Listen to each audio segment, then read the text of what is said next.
It's good to see you, Great. bro. Hey, Gary, thanks a lot for having me, man. And Of it's great course. to connect. Awesome. So, Gary, we're going to get right into it because I know your time is on the limited side, but to my fellow brother from Queens, thank you.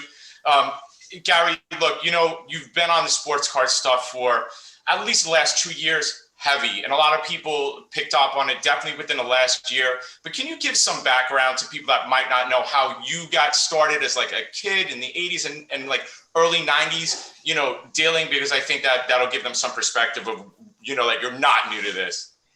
Yeah, I mean, I'm 40, I turned 45 Saturday, so I'm part of that perfect age group that lived through probably the last chapter. Well, I think the McGuire stuff and the LeBron stuff. There's been some other pops, but like there was nothing like 1987, 86, 87 through 92 sports cards. That 5-year window, this is pre-internet. And literally besides Nintendo, there was nothing else that was universal amongst young men for sure. Every single guy, and I mean all of them, every single guy in my 6th, 7th, and 8th grade class collected cards, even the ones that weren't even into sports, had a little bit. Yeah, it was it was just one of those things. So that was what and of course, that makes more sense now of the way my career evolved, but I was super into it, not kind of. Like while everybody else was kind of building a binder, I built an actual like business and did sports card shows in Woodbridge, New Jersey, and Phillipsburg and Bridgewater. And so I went heavy. It was basically my first real business. And even when my dad dragged me into the liquor store and took away a lot of my weekends from shows, I'd still break off once in a while. And it was my biggest thing until 93.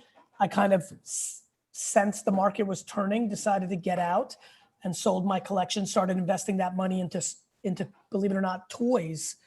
And I nailed that one because I bought a bunch of Star Wars and things of that nature. So, and then I popped again back in 2003, bought a bunch of LeBron stuff.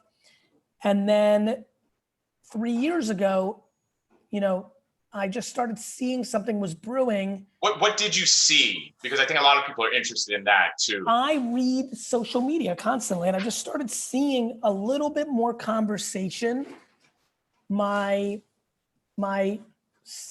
at the time 6-year-old son was starting to show a little interest, so it was a hobby together. And I said, there's a little bit more conversation going on social and digital than a nice little spike.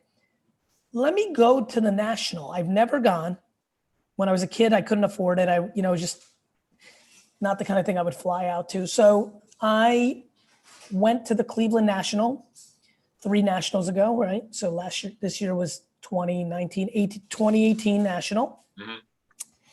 And I just basically listened, just listened to people, walking around, kind of a little incognito. And just basically saw what I always knew, which was the older guard, but saw just enough, 15, 16, 17, saw a little bit of like, wait a minute, that's a kid that I would normally see at complex cons selling sneakers. Wait a minute, this, wait a minute, that, and got educated, reading, watching eBay, watching, reading, following for months and months on Instagram and Twitter what was going on, and basically decided that it was going to happen again, kind of no different than I think about Twitter or DaBaby. Like my job at the end of the day is to kind of be on it of like what could happen. And, that's why there's so many videos of me saying things that even this Tesla tequila thing, right, just happened, like me talking about, like I felt 2-3 years ago, I think one of the clips in that video is from 2017, that brands should expand into other categories because they can. Sure. As the filming of this, I don't know when you're going to air it, Supreme sells for 2.1 billion, right? Like talk about a brand well executed over the last 20 years. So, right, try to find those Metro cards. So it was just very obvious to me that it was going to happen, and it did. It did happen. And when I first started talking about it, I mean, I got met with 90% like laughs and 10% curiosity.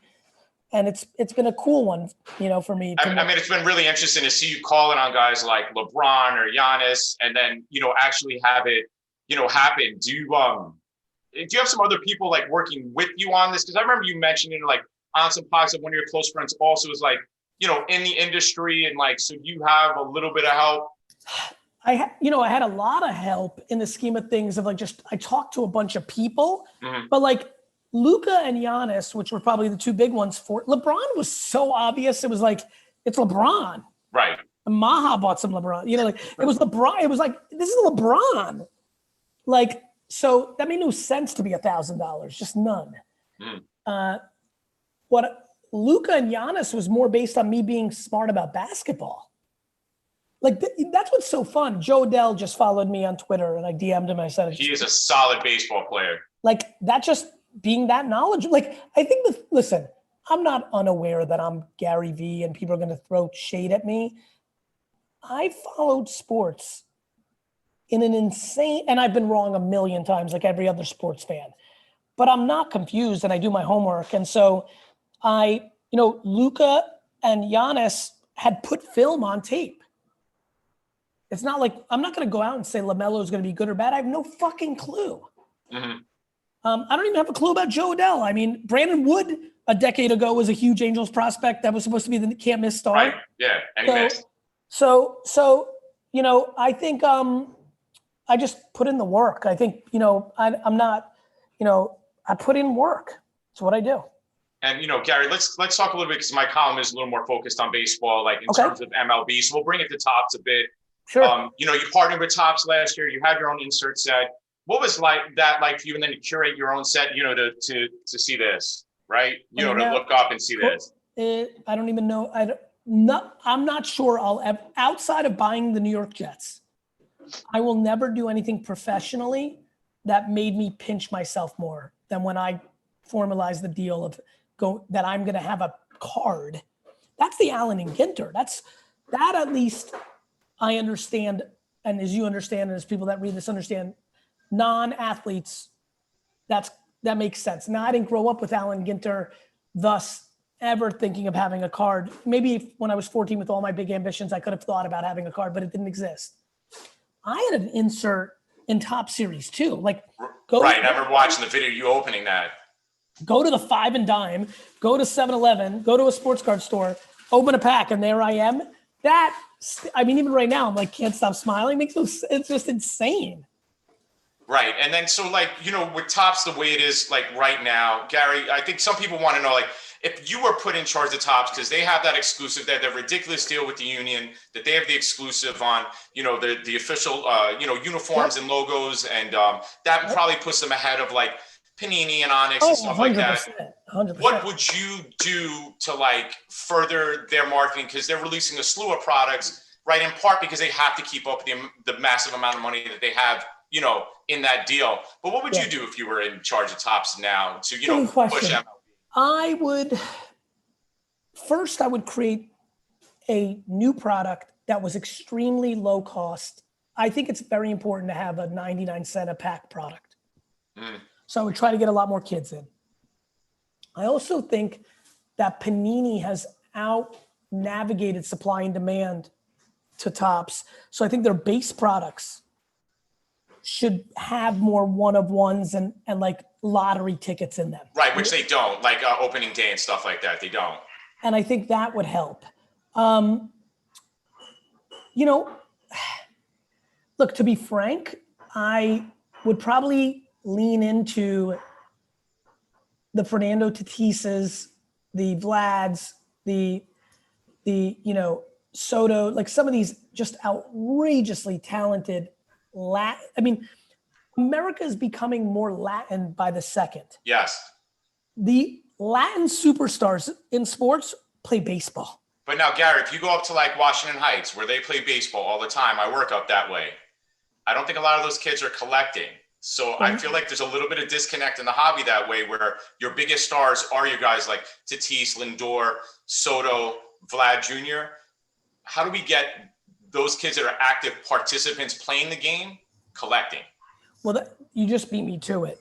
Literally, I would have a pretty substantial, if I bought the brand tomorrow, I would have a wild strategy session around 8 to 15-year-old, Spanish-speaking American boys.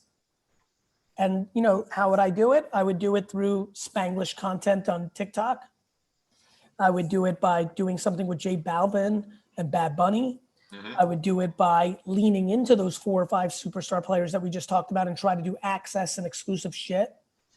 And I would become very community oriented. I would go and, probably donate money to a bunch of low income fields around the country to make them tops fields. I'd probably make an exclusive product that only can be bought in the 5 and dimes bodegas and stores around local Spanish. Right, get them back to the bodegas where we used to be able to pick them up for whatever, 50 cents a pack.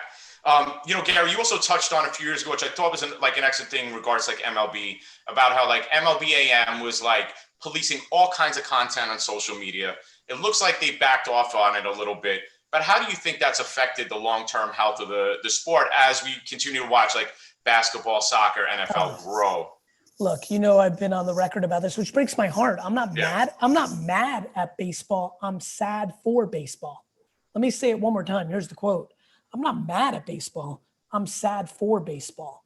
They have taken a very communistic approach to their content because they monetize it through BAM. And it has made baseball irrelevant to the ecosystem and has allowed basketball, MMA, soccer, esports pick up enormous relevance and market share in under 15. Baseball is doing to itself what boxing did to itself. Yes, and I teach high school and I see it. So it's tough getting the word out. Kids want to play, but being part of the hobby, I think is a little bit of a different thing. Speaking of, and the kids don't want to watch. No, right. And now, meanwhile, Bryce Harper, like some of these guys that have come through, like Trout, it's an introvert, so that just happens.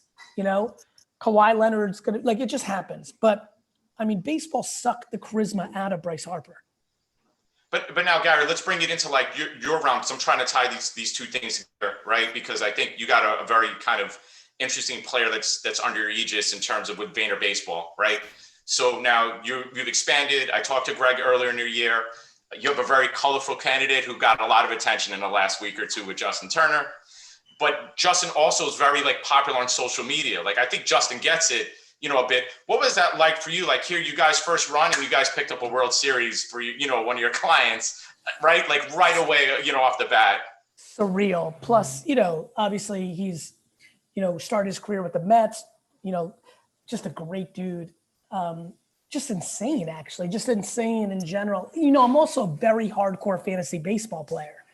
So something I don't talk a lot about is, I have, but I love fantasy baseball. And so just all these kids, especially the Tampa crew, just watching them all come up, but to have, World Series, and by the way, if they would have won Game 5, I mean, he would have been the MVP. Yes. So just not only did he perform, and then obviously it gets a little bit hazier there with the COVID stuff and things of that nature. But, it was an amazing experience. And I think, what is so crazy about being in the representation business, and I should call out, Genski and AJ are very much more, 1, 2, and I'm the 3 in that scenario versus the Vayner companies that I run. But it's just surreal to know them as humans.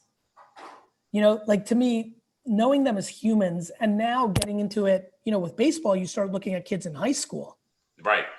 And just looking at the conversations they're having with 7, high school kids, it's so cool. So it was amazing. Justin's a great, great dude. And I'm so happy for him. And honestly, I have so many Dodger friends. I was super happy for a lot of my friends, to be honest. Right. They've been waiting a while for a series. Plus, I love Walker Buehler. I love Gavin Lux. They're great dudes. They're incredible talents. So. Yeah, no, it was definitely great. Gary, the way the hobby kind of has gone, a lot of people also are thinking about this, whether it's, baseball cards, basketball cards, football cards. I listen to Warren Buffett talk a lot about non-productive assets, right? And I feel like sports cards are non-productive assets. And then the way that they're kind of going, people are passing the bag. I'm concerned because this feels like the mid-90s. Do you feel like people are going to be left holding a bag at some point? Yes, I do. Yes, I do. And I've been saying it for quite a while. Do I think it's a great investment? Yes. Do I think that when you buy a bunch of, young kids that haven't done anything, you're going to get caught? Yeah, I do think. Do you think that's going to affect the long-term health of the hobby if too many people get caught holding the bag? Yes, I do. This is why I'm communicating it. Like I think that there's incredible opportunity. Yeah. I think that it's a long-term asset class. I think that if you bought Michael Jordan 86, 87 Fleer basketball rookie cards for $600, for perfect mint cards when I was collecting, that was but I think that I lost thousands of dollars on Mike Greenwell rookie cards and Wally Joyner rookie cards and Bo Kimball rookie cards and Brownie Nagel rookie cards. Sure. And, and right now it got so hot so fast. And now with eBay, you can flip. And but there's a bunch of kids sitting with a ton of, Bowl rookie cards. And if he doesn't end up being good, they bought at the height. Right. I mean, I think Zion is high risk. Because of injury or just because of injury? Because of injury. I think injured players stay injured. And he's been injured. Yes. And I'd really like for him not to, because he seems to be an incredible kid. I don't know him. And he's an uncanny talent. But he's with the amount of production Panini made, he has to become LeBron for that to work out. So, but then do you feel like then kids should take these profits and go with quote unquote best of breed? Whether it's yes. Go back to your LeBron rookies or yes. if it's baseball, but now baseball, I feel like it's got that generation gap where I'm looking at it and thinking all right, Koufax, Mays, Aaron. I don't like that for baseball. I love gambling for baseball with Bowman. Yes. You could buy, if you do a little homework, there's a kid I'm buying right now. It's been traded a couple times in minor leagues, but I'm watching YouTube videos. I'm doing my homework. I think the kid can play, and his auto Bowmans are $10 on eBay. If I hit that, sure, right, you're looking at 10x. So I look at baseball as gambling. Right. I look at basketball as completely not gambling.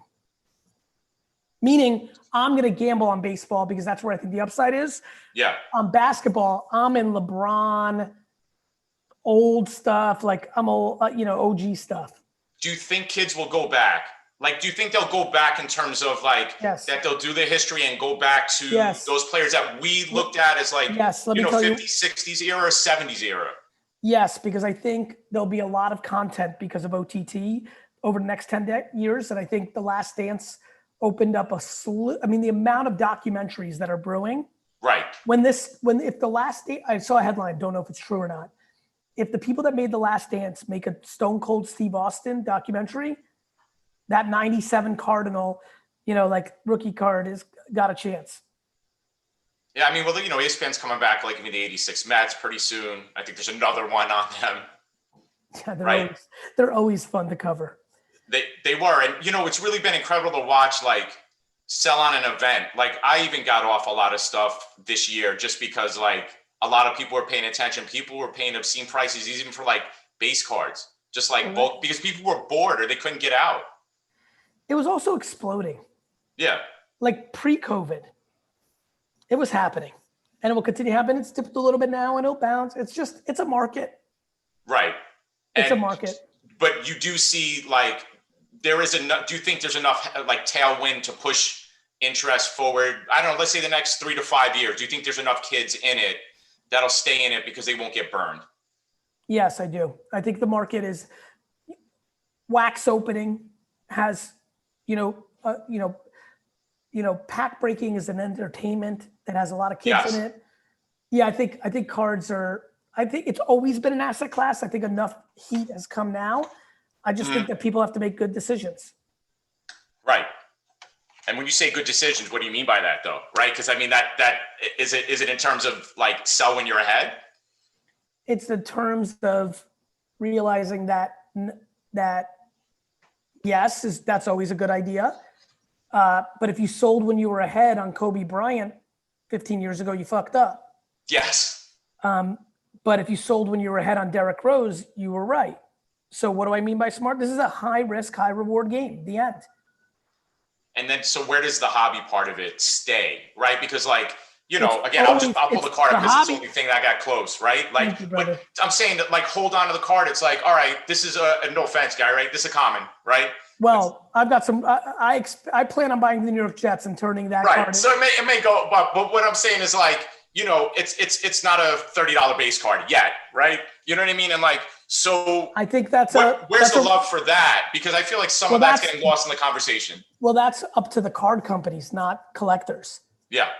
You know, if you're into hobby, then, you know, you're more than welcome to buy base cards from lower products, but people don't want to buy score base, you know, Joe Burrow cards. Right. Because they're full of shit. They say hobby, but they don't mean it. Right. And you know, are they going to move in or move out? Right. And I think that's where people, like the hobbyists are concerned, at least the ones that like are in my group that like follow me on Twitter, that interact with my column, right? Like, you know, it's a mix of both, right? People are trying to make some money off this, great, because that pushes the ecosystem of the cards. For the same token, like, are they worried about like, all right, well, these people will be gone and we'll still be here because we're the ones who kept it real, you know? By the way, that always happens. That happens when you live in Brooklyn. That happens when you buy Tesla stock. Like, there is no keeping it real. This is what you decided. And if you think this is a major bubble, which I think it is for 80% of the product, then don't buy. Right. Wait. Like, I can't help you if Manhattan real estate collapsed because of COVID. I can't, like, it's just life. Like, if you loved Power Rangers during the Christmas of Power Rangers and you paid $90 for those action figures, but you can buy them now on eBay for $1, like, know the moment you're in. That's called accountability. Yeah. That's not me. That's not Panini. That's not eBay. That's life. Right. And how have you handled that personally? Because look, you've been very vocal about this. 'Cause a lot of people like try to pin you as being like the face of flipping. And even though you talk openly about it, and I want to give you a personal thank you because like it's pushed me to like do a lot more, like get involved, like Amazon, eBay, garage sales. And it's been like a really consistent, like second income where it's like, hey, this is like, I'm making more than this coaching high school sports, and it's fun. It's fun and it's good. Yeah, listen, I don't mind when people are unhappy, they want to blame someone. And if I have to be, because I'm loud, it comes with the territories. And I respect that, but I know my intent is pure. And I know if you look at the film and read the transcriptions, I'm not doing anything bad. I also know that I don't pump and dump. I haven't sold a fucking card. So I'm just very comfortable in my actions. Yeah, and I'm hoping that, people can see that. People see it over time. People see the message is very consistent, Gary. And, for all of us that like watch you and follow you, right?